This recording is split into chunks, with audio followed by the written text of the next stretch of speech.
भारतीय reserve bank के governor Shaktikanta Das ने साल 2024 की पहली मौद्रिक नीति पेश कर दी है। सरकार के अंतरिम बजट पेश करने के तुरंत बाद ही आई। इस मॉनेटरी पॉलिसी में रेपो रेट को पहले की तरह 6.5% पर रखा गया है। भारतीय रिजर्व बैंक की मौद्रिक नीति समिति ने लगातार छठी बार नीतिगत ब्याज दरों को यथावत रखा है। इसे आम आदमी के लिए अब होम लोन या कार लोन की ईएमआई सस्ती नहीं होगी और यही पहले की तरह ही बने रहने का अनुमान है।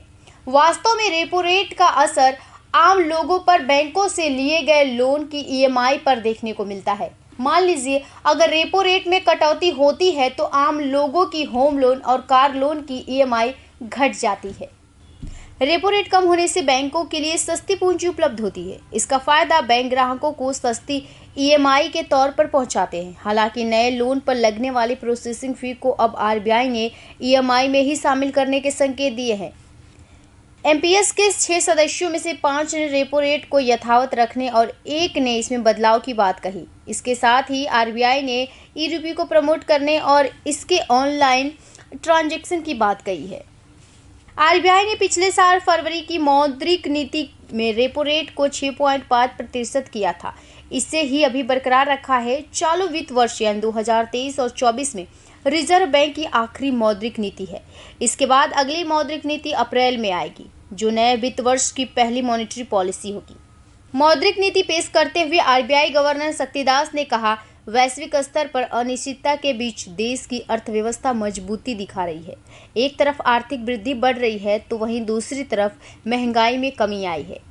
मौद्रिक नीति समिति ने महंगाई को काबू में रखने और आर्थिक वृद्धि को गति देने के लिए ब्याज की दरों में नरम रुख को वापस लेने का रुख बरकरार रखा है। देश की इकोनॉमिक ग्रोथ तेजी से हो रही है और यही अधिकतर विश्लेषकों के अनुमानों से आगे निकल रही है।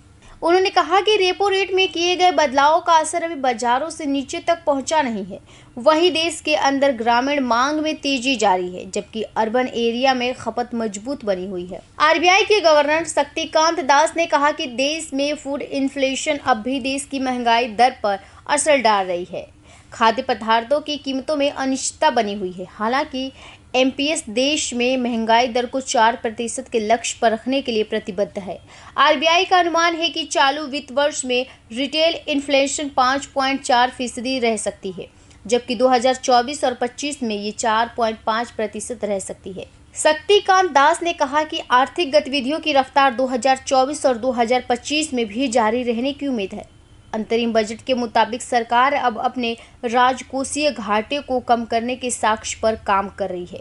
भारतीय रिजर्व बैंक का अनुमान है कि अगले वित्त वर्ष यानी 2024-25 में आर्थिक वृद्धि दर 7% पर रहेगी, तो वहीं 2024 में वैश्विक ग्रोथ स्थिर रहने का अनुमान है। The Monetary Policy Committee meeting, the Monetary Policy Committee which met on 6th, 7th and 8th of February, that is culminating today. After a detailed assessment of the evolving macroeconomic and financial developments and the outlook, the Monetary Policy Committee, that is MPC, decided by a 5-1 majority to keep the policy rate unchanged at 6.5%. Consequently, the standing deposit facility rate remains at 6.25%. and the marginal standing facility, that is MSF rate, and the bank rate at 6.75%. The MPC also decided by a majority of 5 out of 6 members to remain focused on withdrawal of accommodation to ensure that inflation progressively aligns with the target while supporting growth. Bureau report, Hindi TV news, Surat.